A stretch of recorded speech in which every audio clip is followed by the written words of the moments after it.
Briarwood seemed the perfect suburban dream. Neatly trimmed lawns, winding sidewalks lined with flowering dogwoods, and an air of gentle calm that lulled newcomers into a sense of safety. Its homeowners association governed everything from exterior paint shades to mailbox styles. Though most residents accepted these regulations as the price of living in a tidy neighborhood, tensions occasionally flared whenever someone tried to push the boundaries or interpret the rules too rigidly. Nestled toward the western edge of Briarwood was Crooked Pine Lane, a cul-de-sac where neighbors knew each other on a first-name basis. Families strolled together in the evenings, walking their dogs while children raced on scooters. The dogs of Crooked Pine Lane, with wagging tails and excited yips, lent a playful energy to this corner of the community. At one corner lot stood the modest ranch home of Helen Martinez, a middle-aged veterinary technician whose yard frequently hosted visiting animals. Her front porch displayed a small sign, "All pets welcome for a drink," and a bright blue water bowl sat at the edge of the lawn so thirsty dogs could rehydrate on walks. The practice of leaving water bowls along the sidewalk had spread to a few other pet lovers on Crooked Pine Lane. Most passers-by appreciated the gesture, especially during the summer or after a round of fetch in the local park. However, a newcomer to the neighborhood found the practice questionable, possibly even offensive. She watched from behind curtained windows, ready to wage a one-woman campaign to end all nuisances in Briarwood. Her name was Brenda Whitlock, known in hush-hush circles by the nickname Karen. She had recently been elected to the HOA board, and rumor had it she relished the power. No one suspected just how far Karen would go to enforce her personal sense of order, until one day, the pet water bowls became the target of a shocking act that unsettled the entire neighborhood. Brenda Karen Whitlock moved to Briarwood from another suburban community after finalizing her divorce. A tall, stern-faced woman in her early 50s, she wore her hair in a short, sculpted style that exuded authority. She wasted no time in joining the HOA's compliance committee, viewing it as her chance to ensure rules were properly enforced. Behind her prim facade, Karen harbored a notable impatience with dog barking. She claimed that perpetual yapping unsettled her sleep, gave her headaches, and ruined the neighborhood's peace. This irritability extended to the entire culture of pet friendliness in Briarwood. She rolled her eyes at front-lawn dog bowls and neighborhood cat shelters. In her view, these gestures encouraged more animals to roam, bark, or lounge about. Within weeks of taking her position on the HOA board, Karen launched a campaign to clamp down on dog nuisance. She wrote letters citing obscure noise regulations, posting them on the front doors of unsuspecting dog owners. She insisted that any dog who barked for more than 10 consecutive minutes be subject to a formal complaint. Most residents grumbled but tried to stay civil, hoping Karen's zeal would subside. Yet her fixation escalated. She kept logs of which homes had dogs, the times barking could be heard, and even tallied how many times a day dogs passed her house. She singled out houses with water bowls on their lawns, labeling them as enablers of loose animals. Among these was Helen Martinez's home, which Karen walked past daily, frowning at the bright bowl of fresh water. The more Karen mulled over these water bowls, the more she fixated on eliminating them. Though Karen's efforts met with annoyance, few neighbors realized how deep her animosity ran, until one weekend in early autumn, when the HOA organized a community garage sale. On the day of the event, families set up tables in their driveways, kids sold lemonade, and dogs trotted around, tails wagging. Karen patrolled the sidewalks, quietly observing the crowd. At one point, she stopped to glare at a large golden retriever lapping from the water bowl at Helen Martinez's driveway. Karen stormed up to Helen, a forced smile on her lips. "Hello, Ms. Martinez.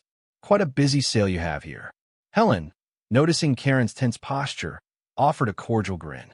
"Yes, it's great to see the neighbors out. The dogs, too. It's been warm, so they're enjoying a quick drink." Karen clicked her tongue. "Is that truly sanitary?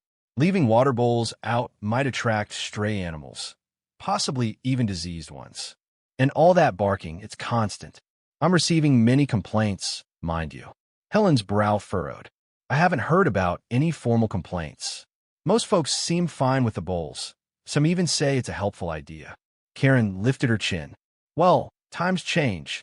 This practice might not align with our updated HOA guidelines for property appearance. You should watch for an official letter soon. Helen stared, baffled by the hostility. Before she could respond, Karen turned on her heel and left. The cryptic threat left Helen uneasy, though she refused to remove the bowl. She believed providing water was simply kind to animals, especially in the lingering heat of early autumn. It never occurred to her that Karen would adopt far more extreme measures to end the water bowl tradition. In the days following the garage sale, Karen's frustration with barking dogs reached a boiling point. She believed that eliminating the water bowls would curb the presence of dogs in the neighborhood. She theorized that if canines had no easy place to drink, owners might skip strolling them around these blocks, thus reducing the barking problem. Her initial attempts were limited to intimidation letters and complaining at HOA meetings. However, the board found no legitimate cause to force owners to remove water bowls from their private lawns. They reminded Karen that dog owners had every right to keep water dishes outside, provided they were maintained and on the homeowner's property. But Karen couldn't bear the thought of dogs trotting happily from one water station to the next. She fantasized about an immediate solution that would scare owners from letting their dogs stop to drink. A dark notion flickered in her mind. What if the water bowls became a deterrent? If something in them made pet owners fearful?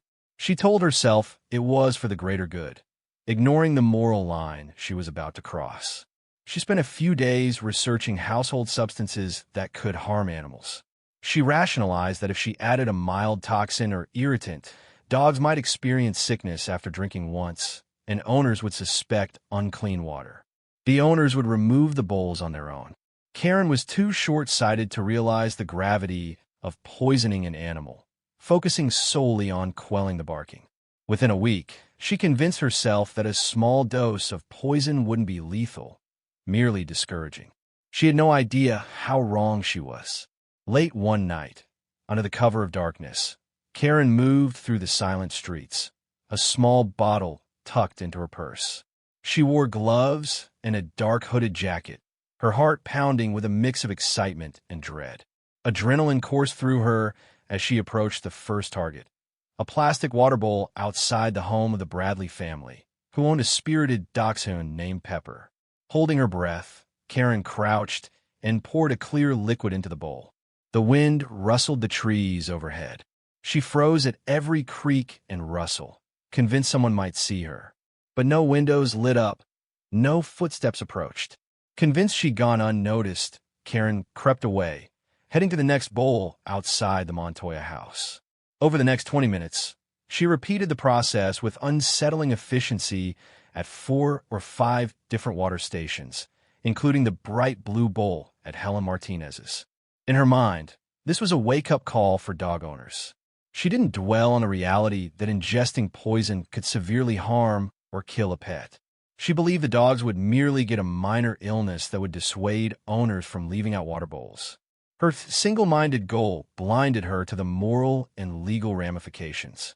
By dawn, the neighborhood stirred with the usual routine. Dog owners leashed their pets for morning walks. Kids trotted off to catch the school bus, and retirees sipped coffee on porches. On Crooked Pine Lane, Helen Martinez stepped outside to find a bizarre odor near her water bowl. Wrinkling her nose, she bent down and gave the water a closer look. A faint chemical smell tickled her senses. Alarmed, she dumped the bowl onto the grass, suspecting maybe some cleaning product had been spilled. She resolved to rinse it thoroughly before refilling. Yet something gnawed at her, a sense that the odd smell was more than a random contamination. Across the street, Mr. Bradley discovered Pepper refusing the water in his yard, sniffing and backing away. Confused, he replaced the water, but Pepper remained wary, whining in agitation. Over the next day or two, strange symptoms manifested in certain dogs. Pepper became lethargic and vomited occasionally. Another dog, a border collie named Scout, displayed diarrhea and a disinterest in food. Families worried their pets had caught a stomach virus. As the days passed, they discovered a worrisome pattern. Only dogs who drank from the outside bowls seemed ill. Panicked owners began comparing notes, suspecting intentional foul play. Helen, as a veterinary technician, received phone calls from neighbors who described the symptoms. She recognized them as consistent with mild poisoning. Enraged at the possibility, she urged them to bring their pets to the clinic for immediate treatment. In a matter of hours, Briarwood was abuzz with rumors that someone had tampered with the communal water bowls. A sense of dread descended on Crooked Pine Lane. Pet owners scoured their lawns for suspicious substances. The outside water bowls were emptied, cleaned, and stashed indoors. Meanwhile, phone calls flew among the neighbors. They pressured the HOA to investigate, insisting it was a matter of public safety. Several dogs, including Pepper, required veterinary attention for vomiting and dehydration. Thankfully, none died, but the risk was real. Helen Martinez, determined to find evidence, carefully sealed a sample of the suspicious water from her bowl before discarding it all, and took it to her clinic's lab. Tests confirmed traces of a common household toxic agent used in rodent poisons. The result left the neighborhood reeling. Someone had deliberately tried to harm their pets. At the next emergency HOA meeting, outraged residents demanded action. The president, Dan Granger, looked haggard as he fielded angry questions. Who would do such a thing? What about security cameras? Are the police involved? Karen sat off to the side, feigning horror but secretly uneasy. She realized now that the substance she used was more potent than she'd rationalized. The potential harm was far greater than she'd intended. Yet she told no one of her guilt. As the neighbors raged, she kept her lips pressed in a tight line, inwardly fuming that her plan had escalated beyond her control. She refused to see it as her fault. Instead, she blamed the dog owners for leaving water out in the first place. The meeting ended with a resolution to contact law enforcement. Briarwood's local police would step up patrols, looking for suspicious activity at night. Residents were warned to keep a close watch on their pets, remove any communal bowls, and remain vigilant. Tensions ran high. Trust had been shattered, and a sense of betrayal pervaded the once friendly blocks. In the aftermath of the poisoning, neighbors grew suspicious of each other. Rumors ran rampant. Could it be a random teenage prank? A disgruntled person from outside Briarwood? Or, as some quietly suspected, an HOA board member with an anti-dog stance? Helen Martinez, piecing together Karen's earlier threats and her known hostility toward barking, found herself eyeing Karen with growing suspicion. The coincidental timing of the poisonings shortly after Karen's repeated complaints felt too pointed to ignore. But without proof, footage, eyewitness accounts, or confession, Helen couldn't accuse her openly. Instead, Helen confided in a small group of trusted pet owners. They formed an informal watch group, taking turns staying alert late into the night. They also began exploring ways to keep their dogs hydrated safely while continuing daily walks. The idea of bringing personal water bottles for dogs seemed burdensome, but safer than leaving bowls outside. Still, the group felt this was a temporary fix. They dreamed of a more robust approach that would stand as a statement against cruelty. Meanwhile, Karen felt cornered. She noticed the sideways glances from dog owners whenever she passed. A few times, she overheard hushed conversations about that woman on the HOA who hates dogs. She took care to destroy any leftover poison and disposed of the empty bottle far from her home. Fear tugged at her mind that the police might uncover her involvement. Yet a stubborn sense of justification lingered, as if she still believed she'd had a valid reason to attempt her twisted solution. One evening, after attending to a wave of sick pets at her clinic, Helen Martinez slumped onto her sofa, consumed by frustration. She had always cherished the sense of community that came from offering water for dogs. Now, that generosity was twisted into a liability. The tainted bowls had forced everyone to remove them. At that moment, she received a text message from her friend Brian Wu, who lived on the next street. He proposed an idea. What if we set up a secure water station with a lockable spigot or door, so no one could tamper with it? The message ignited Helen's imagination. She called Brian, and they brainstormed. A locked station, perhaps shaped like a small cabinet or box, could house a built-in water dispenser. Pet owners could unlock it or push a code to access the water. Coupled with a security camera overhead, any suspicious activity could be recorded. The concept was akin to a community library box, but for pet hydration, only with higher security. Helen felt a surge of hope. If the entire neighborhood embraced the concept, they could ensure animals had safe, uncontaminated water while deterring or catching any potential saboteur. She and Brian decided to pitch the idea to the circle of worried pet owners the following day. If they found enough support, they'd approach the HOA for permission to install the station in strategic locations. Word of the guarded pet hydration station proposal spread quickly. Helen hosted a small meeting at her home for concerned neighbors, including some with cats that roamed outdoors. Over coffee and cookies, they discussed the features.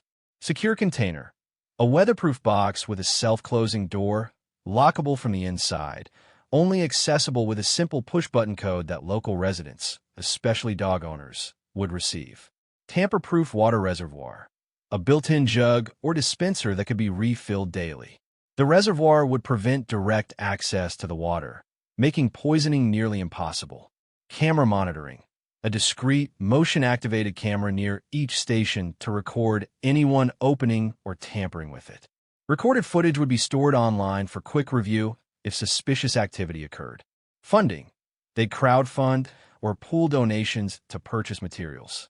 Helen offered to handle veterinary aspects, like ensuring the water was properly filtered and sanitized. Initially, people were cautious, fearing high costs or complicated maintenance.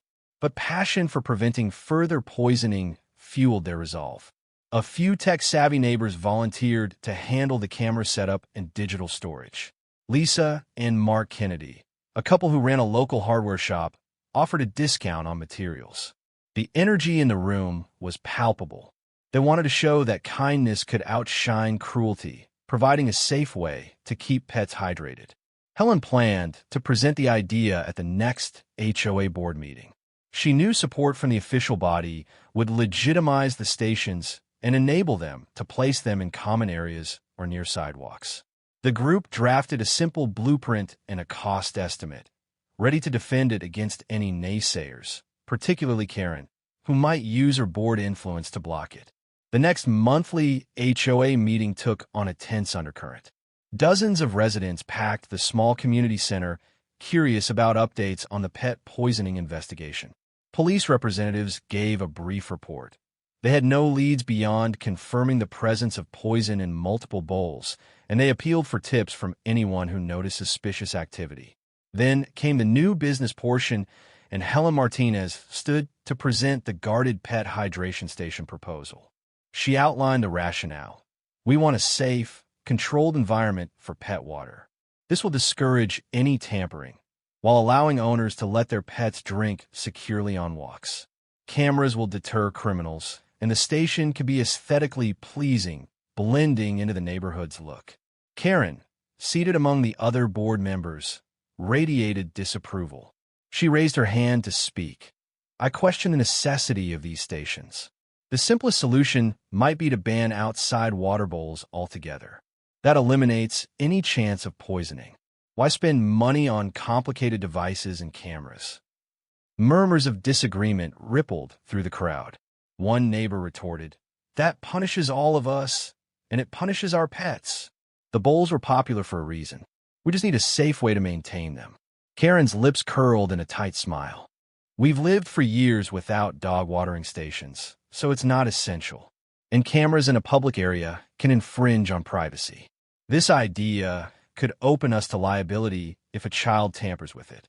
Helen calmly explained that the camera angle would be restricted to the station itself, not capturing private yards or windows. She also emphasized that the lock system would deter children from meddling. More neighbors chimed in with support, citing how dogs bring a sense of community and how the poisoning incident demanded a proactive response.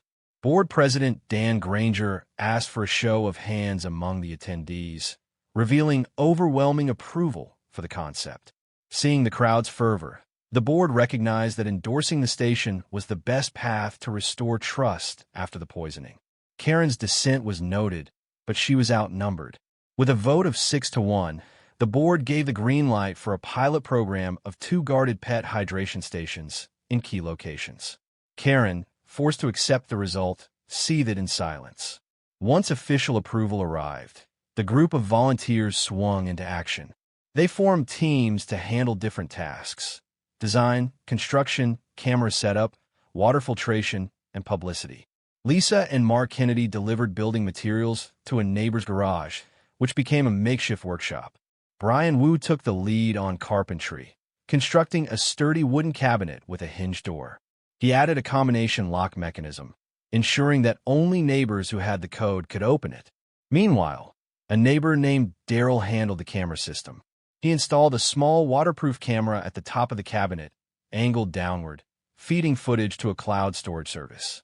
The station's exterior was painted in neutral tones, matching Briarwood's aesthetic guidelines. Helen supervised the water reservoir setup, selecting a large BPA-free container with a dispensing valve at the bottom.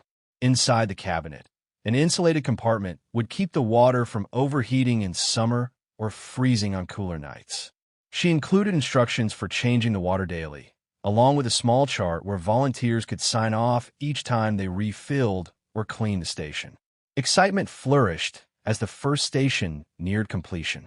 Pet owners eagerly awaited the day they could let their dogs drink without fear. Meanwhile, Karen lurked, occasionally walking by the workshop with folded arms, making snide remarks about excessive fuss. However, no one paid her negativity much heed. They had a mission to protect their beloved animals. The sun shone brightly on the day the first guarded pet hydration station was ready to be unveiled. The chosen spot was a small grassy median near the entrance to Crooked Pine Lane, where many dog walkers passed en route to the local park. Helen and her co-volunteers arranged a casual ribbon-cutting ceremony. Despite the informal setting, half the street turned out to witness the moment. Helen snipped a cheerful blue ribbon tied across the cabinet's door, smiling as neighbors applauded. The station's lock code had been distributed via a private neighborhood messaging group, ensuring only legitimate residents knew how to access the water. The camera discreetly whirred, capturing the event for posterity. Dogs of all shapes and sizes gathered with their owners: Pepper the Dachshund, Scout the Border Collie, Luna the energetic chocolate lab, and even a few cats in harnesses. They watched curiously as Helen demonstrated how to open the cabinet, fill a dog bowl from the interior dispenser, and close it securely. Everyone cheered when Pepper, one of the previously poisoned dogs, took the first sip from the new station, safe and uncontaminated. The atmosphere crackled with triumph. Residents shared relief that they had turned a horrifying act of cruelty into something positive. Karen stood off to the side, lips tight, arms crossed. She offered a perfunctory clap when the crowd looked her way, but her displeasure was evident. Nonetheless, she dared not speak against the station now. It was clearly a hit among the locals. The new station soon became a beloved landmark. Neighbors used it frequently, praising the convenience of having clean, fresh water for their pets. Volunteers diligently took turns refilling and sanitizing the reservoir each day, logging each maintenance visit in a shared online document. The camera system proved effective. Though no suspicious activity occurred, the mere presence of a camera lens deterred potential mischief. Within 2 weeks, the second station was completed and placed near the community's main park entrance. This location, equally busy, offered an ideal resource for families walking their dogs on weekend afternoons. Photos of the installation spread on social media, with some praising Briarwood as a forward-thinking pet-friendly community. The HOA board, grateful for the positive press, boasted about supporting local pet owners, though Karen's single no vote was never highlighted. As the stations gained popularity, the old practice of leaving open water bowls on individual lawns phased out, replaced by these more secure options. Pet owners resumed their strolls with a renewed sense of safety. The once lingering fear from the poisoning incident began to recede. Yet behind the scenes, Karen stewed, irritated that the neighborhood had come together so effectively against the very concept she'd tried to undermine. Karen found her position on the HOA board increasingly uncomfortable.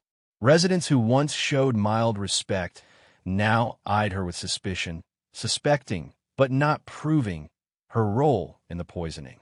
She overheard whispered remarks as she passed on the sidewalk. "That's the one who hates dogs," or "She probably tried to get rid of the bowls." Though no one directly accused her, the tension was palpable. Resentment simmered in Karen's chest. In her twisted logic, the success of these hydration stations represented not just an inconvenience, but a personal defeat. She had intended to rid the neighborhood of constantly barking dogs, only for the community to rally around the pets with even more robust amenities. She privately fumed that the dogs still roamed about, barking occasionally, though the general sense was that barking was no worse than before. One evening, her frustration boiled over. She typed an angry email to the board, complaining about excessive dog presence around the new station, claiming it caused unsanitary conditions and noise. She demanded the station be placed far from any residential streets. The board politely dismissed her concerns, citing the volunteer logs that proved the station was cleaned regularly and that no noise complaints had been reported beyond normal dog chatter. Rejected again, Karen mulled over whether she could sabotage the station or create negative publicity. But the camera was a strong deterrent. She recognized that any attempt to tamper with the water or the cabinet would be recorded, and if discovered, the consequences could be dire: criminal charges, social ostracism, or even a lawsuit. Desperation drove Karen to a new scheme. She contacted the county health department, claiming the hydration stations violated codes for public water distribution. She alleged unregulated well water, potential cross-contamination, and an increased risk of disease transmission among animals. If the health department found the stations non-compliant, they might force the HOA to remove them. Karen placed the call under the guise of a concerned citizen, not revealing her HOA position. She dramatized the situation, painting a picture of open spigots where diseased stray dogs lapped water. To her dismay, the official she spoke with recognized the addresses and asked basic questions about the station design. The official calmly explained that if the water was sourced from a standard municipal supply in a closed container and replaced daily, it likely met basic safety standards. As for cross-contamination, that fell under the category of normal pet-to-pet contact, not regulated by a health code in the same manner as human food services. Undeterred, Karen demanded an inspector come to see for themselves. The official agreed to schedule an appointment the following week, but their tone suggested they doubted any violations. Karen slammed the phone down, heart pounding. She felt the walls closing in, her attempts to eliminate the stations thwarted at every turn. On a mild Wednesday afternoon, a county health inspector named Georgia Hughes arrived to examine the station near Crooked Pine Lane. She met with Helen Martinez, who explained the station structure, water replacement schedule, and cleaning process. Georgia took notes, inspected the camera and lock setup, and interviewed a few passers-by who praised the station's convenience. Karen lingered in the background, wearing a neutral expression as Georgia completed her review. The inspector tested the water for bacterial contamination, found none, and verified the reservoir was regularly sanitized. Observing the camera, Georgia noted it provided a layer of accountability against tampering. She also confirmed the municipal source of water was safe for dogs. By the end of her visit, Georgia concluded that the station posed no significant health threat. She commended the volunteers for going above and beyond to ensure the water's cleanliness, though she suggested a small posted sign reminding users to keep bowls clean. Karen glowered, feeling cornered. Her complaint had backfired yet again, culminating in a written notice that the station was in compliance and posed no hazard under local or state codes. That evening, the neighborhood online forum buzzed with relief. The station had not only survived scrutiny, it received an unofficial seal of approval from county officials. Pet owners celebrated, grateful that even a formal health inspection validated their approach. Karen, seeing the excited posts, felt bitterness claw at her insides. Unable to undermine the stations through official channels, Karen's frustration reached a boiling point. Her animosity toward the barking dogs had not diminished in the slightest.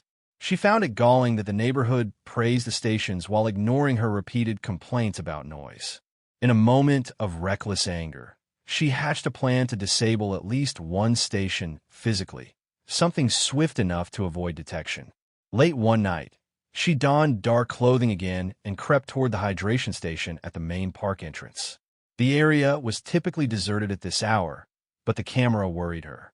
She brought along a small can of spray paint, thinking she could block the camera lens before breaking into the station. She realized that if she approached from the side, she might remain out of view until the lens was covered. Heart pounding, Karen slipped across the empty park lawn. Crickets chirped, and a distant street lamp cast a faint glow. Keeping low, she approached the side of the station. She aimed the spray paint upward, releasing a stream of black paint onto the camera's protective casing. Unfortunately for Karen, she didn't realize the lens itself was set slightly inside a weatherproof dome, which the paint only partially obscured. Emboldened, she tried prying open the locked station door with a small crowbar. She managed to dent the wood, but found the door's steel reinforcement formidable. After a minute of struggle, she realized the lock wasn't budging. Panic set in. Any noise risked drawing attention. With a final, frustrated jab at the door, she retreated, leaving behind paint splatters and minor damage as telltale signs of sabotage. The next morning, Harold Billings, a neighbor walking his Labrador, discovered the station damaged. The camera's outer dome was streaked with black paint, though part of the lens remained unobstructed. The wood near the lock was gouged, as if pried with a tool. Harold immediately alerted Helen and the others. They rushed to inspect, horrified by the brazen attempt. Daryl, who had installed the camera, retrieved the nighttime footage. While some frames were obscured by paint splashes, the partial lens coverage captured enough to show a figure's silhouette and distinctive posture from the side. Though the face was unclear, the build and hairstyle strongly resembled Karen. The suspicion that she was behind both the poisoning and this attack crystallized among the group. However, the footage wasn't crystal clear, lacking a definitive facial shot. Yet the neighbors believed they finally had partial evidence to confront the saboteur. They debated whether to go straight to the police or first approach the HOA. Ultimately, they agreed to file a police report with the video as supporting material, though they recognized the police might deem the evidence circumstantial. Helen also planned to bring the footage to the HOA board, hoping to push for official condemnation and possibly remove Karen from her position. The neighborhood was done tolerating this hidden menace. If she was willing to sabotage the station, what else might she do to the animals? Helen met with Officer Justine Powers at the local police station, handing over a thumb drive containing the camera footage. Helen explained the context: the prior poisoning incident, the new hydration station, and the recent sabotage attempt. Though the video did not conclusively reveal the vandal's identity, the silhouette's silhouette and timing matched Karen's known build. Officer Powers took statements from a few neighbors who had witnessed Karen's hostility toward dogs. She indicated that while the evidence was suggestive, the police needed a more direct link, like a clearer image, eyewitness testimony, or an admission. Nonetheless, the act of tampering with property and destruction of camera equipment could warrant criminal charges if the perpetrator were identified. The police promised increased patrols near the station at night and recommended the volunteers install additional angles of cameras or stronger lighting. Helen left the station feeling both relieved and frustrated. She yearned for justice, but recognized the legal threshold for proof was high. The question lingered: would Karen escalate further, or would the partial footage scare her into stopping? The HOA board convened for an emergency session to address the vandalism. The room filled with solemn-faced residents, many accompanied by their pets, in symbolic protest. On a large screen, Daryl displayed still shots from the camera's partial footage. A murmur rippled through the audience. Anyone familiar with Karen's posture and short-cropped hair recognized the uncanny resemblance. Dan Granger, the HOA president, cleared his throat. This footage is disturbing. We can't conclusively identify the person, but we see a strong correlation to Ms. Whitlock, given her known opposition to the station. Ms. Whitlock, do you wish to address this? Karen rose slowly, face taut. I had no part in damaging the station. The silhouette could be anyone. I find this entire inquisition insulting. Helen's voice carried across the room. Then how do you explain your repeated attempts to remove or discredit the station? Your hostility is on record. We also have a history of poisonings that align with your arrival to the neighborhood. Karen's eyes flashed. I'd never harm an animal. I only wanted to stop incessant barking. This is slander, all because I dared question your dog mania. A heated exchange ensued. Neighbors recounted Karen's attempts to hamper the stations, the suspicious timing of the poisoning, and her refusal to support any pet-friendly measures. Though the board could not fire her from the HOA outright without definitive proof of wrongdoing, many demanded her resignation, outraged that she might be the saboteur. Under intense pressure, Karen stood obstinate. I won't resign. There's no proof, just rumors and half-baked video. If this is how you treat a board member, shame on you. She abruptly exited the room, leaving behind a chorus of jeers and demands for accountability. With Karen still denying wrongdoing, the neighborhood doubled down on vigilance. Volunteers upgraded the cameras at each station, adding multiple angles, motion sensor floodlights, and auto alerts that pinged a group chat if someone lingered suspiciously near the station late at night. They also installed small placards stating, "Under surveillance, no trespassing." The climate of suspicion weighed heavily on Briarwood. Yet, ironically, it also bolstered solidarity among pet owners. They walked their dogs in groups, ensuring no one ventured alone in the dark. The wave of sabotage attempts sparked a new determination to keep the stations thriving. People recognized that succumbing to fear would mean letting cruelty triumph over community spirit. Karen found herself under an unspoken house arrest of social disapproval. She glimpsed neighbors glaring at her or crossing the street to avoid contact. She realized that if she so much as walked near a station, half a dozen camera angles might catch her from every angle. Guilt mingled with resentment. The sense that she'd lost control gnawed at her, yet she clung stubbornly to the idea that she was a victim of dog-crazed bullies. For their part, the police presence around Briarwood improved. Officer Powers and her colleagues occasionally parked near the main park station, chatting with dog owners and showing a friendly face. This further deterred wrongdoing. The question remained, would Karen attempt one last desperate act, or had the net of suspicion grown too tight? Late one evening, Karen paced her living room, troubled by a maelstrom of emotions. She replayed her earlier decisions, slipping poison into bowls, defacing the station with spray paint, and realized how gravely she had erred. The potential for lethal harm to a pet felt heavier on her conscience now than ever before. Pepper's big brown eyes, Scout's wagging tail, all these animals had done was bark occasionally. She recognized she had crossed a line that turned a mere annoyance into a moral trespass. Yet a stubborn part of her clung to pride. Admitting wrongdoing could destroy her reputation completely, maybe even land her in legal trouble. She pressed her hands to her temples, uncertain how to move forward. The tension manifested in sleepless nights and a sense of isolation so profound that she dreaded going outside. Across the street, she saw families strolling with dogs in the moonlight. The dogs panted happily, oblivious to the turmoil Karen had unleashed. She recalled her initial motives, silencing incessant barking, and realized how small and selfish that goal was compared to the bonds people shared with their pets. Tears stung her eyes, though she wouldn't let them fall. She felt trapped between guilt and denial, each option more terrifying than the other. One crisp morning, Karen opened her door to retrieve the newspaper and found a note tucked underneath it. Expecting more hostility, she nearly crumpled it unread. But the handwriting intrigued her. Neat, slanted script. It read, "Ms. Whitlock, I don't know what happened or why, but we sense you're unhappy. If you ever need to talk or want to understand why these dogs matter so much to us, I'm here. There's room for everyone in Briarwood. Helen Martinez. Karen's heart pounded. She had demonized Helen as the ringleader of the dog crowd. Yet this note radiated kindness, not condemnation.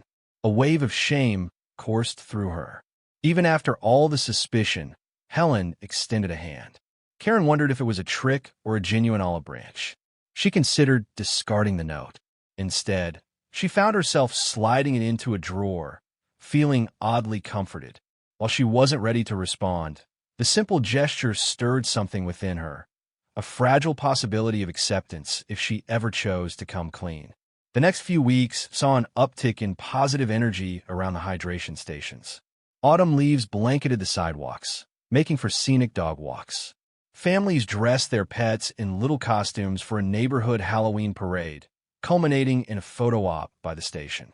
The camera captured delight rather than vandalism. Corgis dressed as pumpkins, beagles as bumblebees, big dogs wearing capes. Helen took these photos and compiled them into a small collage, printing copies to hang in the local veterinary clinic's waiting room. Each snapshot underscored the station's success, with smiling owners, tail-wagging pups, and no sign of sabotage. Some dogs that had been poisoned earlier now thrived in full health, reassuring owners that the worst was behind them. Beneath the cheerful surface, the watchers remained vigilant. Karen was rarely seen outdoors unless heading to her car. She had stopped attending board meetings in person, submitting her concerns via email. No further sabotage occurred, leading many to hope the crisis was over. But the memory of what had happened lingered, fueling a desire to remain prepared for any next step. A sense of relief overshadowed the tragedy, yet no one forgot the seriousness of the initial crime. Helen's boss at the veterinary clinic, Dr. Allison Quaid, had treated several of the poisoned dogs. In the aftermath, Dr. Quaid decided to write a letter to the HOA praising the swift, proactive response of the neighborhood. She noted that the introduction of tamper-proof hydration stations likely saved animals' lives by preventing further attempts. With Dr. Quaid's medical authority behind them, the homeowners pushing for the station expansions felt emboldened. They proposed adding a third station near Second Park on the opposite side of Briarwood. The board, seeing no downside, approved it quickly, except for Karen, who, though absent, emailed a one-line refusal. Outvoted, her protest carried no weight. Dr. Quaid even suggested the neighborhood's approach could serve as a model for other communities. She offered to facilitate an educational session about safe public pet hydration, encouraging dog owners to remain vigilant for signs of tampering or illness. Helen saw this as a chance for Briarwood to move beyond the painful incident into a place of leadership and positivity. The date was set for a small pet safety workshop open to all residents, scheduled for a Saturday afternoon. A crisp Saturday arrived for the pet safety workshop. The community center buzzed with excited chatter. Dr. Quaid led an interactive presentation on recognizing signs of poisoning, the importance of fresh water, and how to handle emergencies. Families brought their dogs, who lounged contentedly at their owners' feet, occasionally sniffing each other's fur. Helen spotlighted the hydration station's design, explaining how the cameras worked and how to refill or sanitize the reservoir. She fielded questions from an enthusiastic crowd. Midway through, she glanced toward the back of the room, and her heart skipped. Standing alone by the door, partially obscured by a potted plant, was Karen. Rather than storming out, Karen lingered, listening intently. Dr. Quaid discussed how a single act of contamination could cause lasting damage or even death, emphasizing the moral and legal ramifications. Karen's face remained impassive, but Helen noticed her eyes flicker with remorse. At the end of the session, Helen approached Karen. A tense moment passed. Then Karen managed a soft greeting. "That was informative," she admitted quietly. Helen nodded. "I'm glad you came. If you ever have concerns, please talk to me first. We all want a peaceful environment for humans and pets alike." Karen simply nodded, lips pressed thin. She looked as though she wanted to say more, but couldn't find the words. After an awkward pause, she turned and left. Still, Helen felt a glimmer of hope that maybe Karen's heart was thawing. A week later, just after dusk, Helen answered her door to find Karen standing on her porch, visibly trembling. Surprised, Helen invited her in. Karen paced Helen's living room, struggling to speak. Finally, tears gathered in her eyes.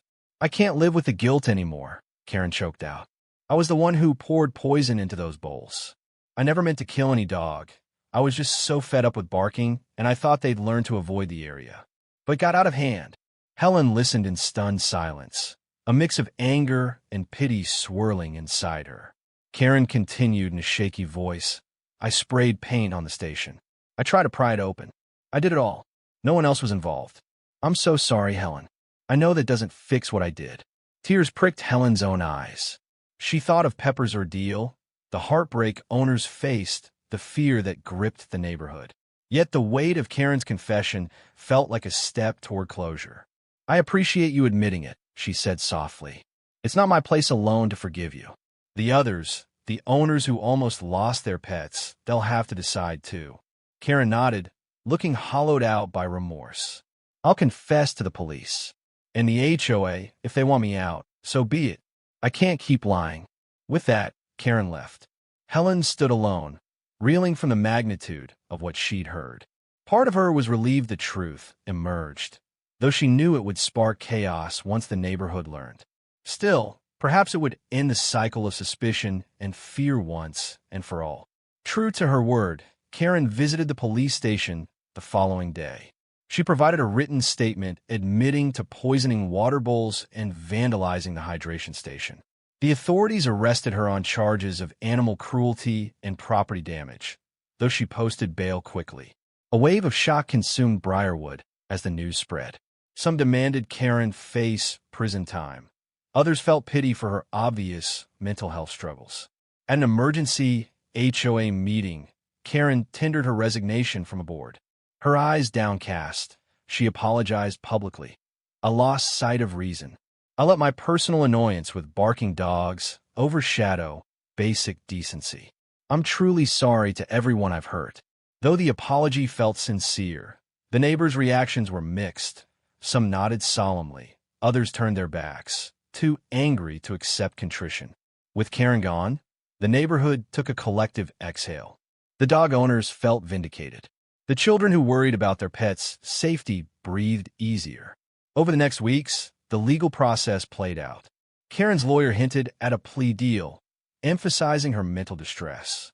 The final outcome remained uncertain, but the immediate threat had passed. Helen found her emotions conflicted. She believed in compassion, but also recognized the seriousness of Karen's crimes. She hoped the justice system would deter future acts while offering Karen help if she truly needed it. In the end, Helen's biggest solace was seeing the dogs, healthy and carefree, enjoying the secure water stations that had become a symbol of unity and resilience. Months passed, bringing a gentle winter to Briarwood. The hydration stations, now a firmly rooted fixture, continued to serve the neighborhood's pets. Volunteers kept them operational even on chilly days, placing small warmers inside to prevent freezing. Footage from the cameras showed nothing but happy dogs and owners. No further tampering attempts. Karen's house eventually went up for sale. She opted to move away, presumably seeking a fresh start. Some neighbors whispered about the leniency of her plea bargain, which required probation, community service, and mandated counseling for anger management. Others felt that was a fair conclusion, preserving both accountability and a path for redemption. Briarwood carried on, forging an identity as a place that valued not just neat lawns, but also the well-being of every furry companion. The story of the poisoned bowls and the triumphant rise of locked hydration stations became local lore, a testament to how adversity could galvanize a community.